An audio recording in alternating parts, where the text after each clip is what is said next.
Once religion has been discounted, what is left? Well, philosophy is the sum total of man's musings about what it means to be alive, and philosophy is relevant. Philosophy students are not just the worst people to be stuck next to in the bar. The study of philosophy is an admirable pursuit for those looking to understand a little more about what it means to be human. If you work for a large corporation, chances are your corporation has a philosophy, has a mission statement, and understanding that could certainly help you in your career. So let me give you an extremely short and condensed version of the history of philosophy. Thales, 624 to 546 BC, is credited as being the first philosopher. He is considered to be of a scientific bent, proposing that water was the basis of all life. He began the study of geometry and astronomy, successfully predicting an eclipse, and on a philosophical level proposed some remarkably common sense ideas. Know thyself. That we should expect the same support from our children that we give our parents.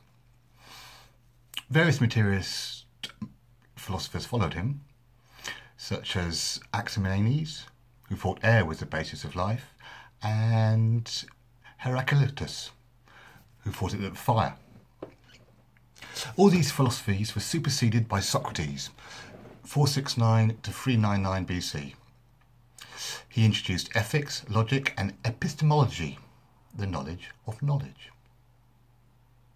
He developed the Socratic method of teaching, giving students answers rather than questions, and was eventually put to death by his own people, the Greeks, for trying to be understanding of their rivals, the Spartans. Socrates taught Plato, 428 to 348 BC, who introduced political philosophy, the philosophy of religion, atheism, dualism, pantheism, no god, two gods, many gods, and his work is still available today, his most famous piece of work being The Republic.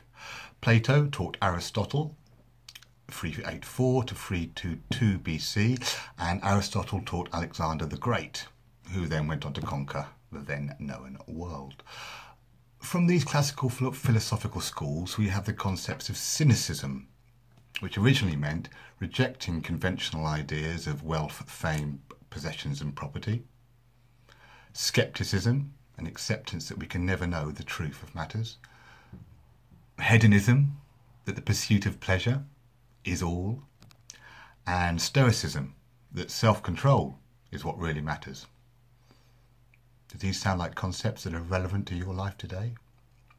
Philosophy was then repressed by religion and ignorance for over 1,000 years until Avicenna, 980 to 1037, an Islamic Persian philosopher who tried to rationalise Aristotelianism with Islamic theology. We know that this must have been an enlightened age, as the game of chess also originated in Persia around this time. Though for the subsequent centuries, philosophy continued to concern itself with trying to reconcile religion with classical philosophy.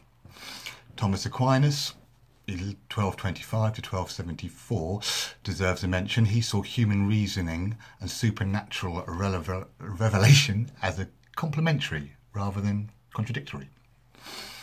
Erasmus, 1466 to 1536, a Dutch philosopher and theologian, sometimes known as the Prince of Humanists, learned both Greek and Latin and translated classical philosophy and the New Testament into the language of the day, the emerging English language.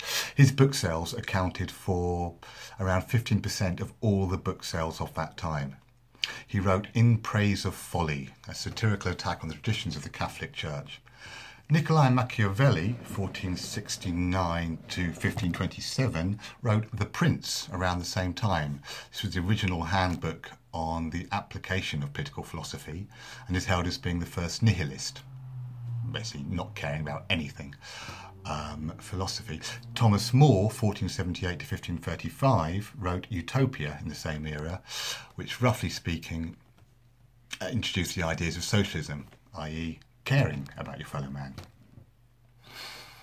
Their work heralded the Age of Reason in the 17th century, which was the 1600s, which included René Descartes, 1596 to 1650, he of I think, therefore I am fame, and Blaise Pascal, 1623 to 1662. Now, Pascal argued for the existence of God, not on the basis that God exists, but rather that it is in the human interest to believe in God. Because if God exists, humans will receive their rewards in heaven, and if God doesn't exist, we have lost nothing. Therefore, such a belief is argued as rational. However, John Locke, 1632 to 1704, the first of the British empiricists, argued that all ideas are based on experience. We're back in the field of epistemology here. Do we gain knowledge from learning, or do we gain knowledge from experience? And since nobody has had experience of God, belief in God is not logical. So you can see the first argument says belief in God is rational, and the second it says it's logical. Therefore, rational and logical are not necessarily the same thing. The Age of Reason was followed by the Age of Enlightenment, the 18th century, the 1700s, marked by religious tolerance. Francois Voltaire, 1694 to 1778, is credited with saying, "I disapprove of what you say, but I will defend to the death your right to say it." This, however, was actually apparently written by his 1906 biographer Evelyn Hall, but it does capture his spirit. Jean-Jacques Rousseau, 1712 to 1778, wrote, "Man is born free, and everywhere he is in chains." He felt the aim of education is to learn how to live righteously. But he also supported the subordination of women. Though these men's ideas influenced the 1770s American War of Independence, or the Revolutionary War as the Americans would have it, and the French Revolution of 1789, so their philosophy counts and had an effect. But everything becomes questioned in time. George Berkeley, 1685 to 1753, duly challenged empiricism, which, by the way, we've established is learning through experience. He argued that how can an object only exist if someone is there to see it? It's the if a tree falls in a forest and no one's there to hear it fall, does it actually fall argument. A Scotsman, David Hume, 1711 to 1776, took this further. He was an atheist and a skeptic. He recognised the limits of epistemology, but accepted that we can form beliefs about what occurs beyond our experience, but must accept that these are simply beliefs and theories and not knowledge.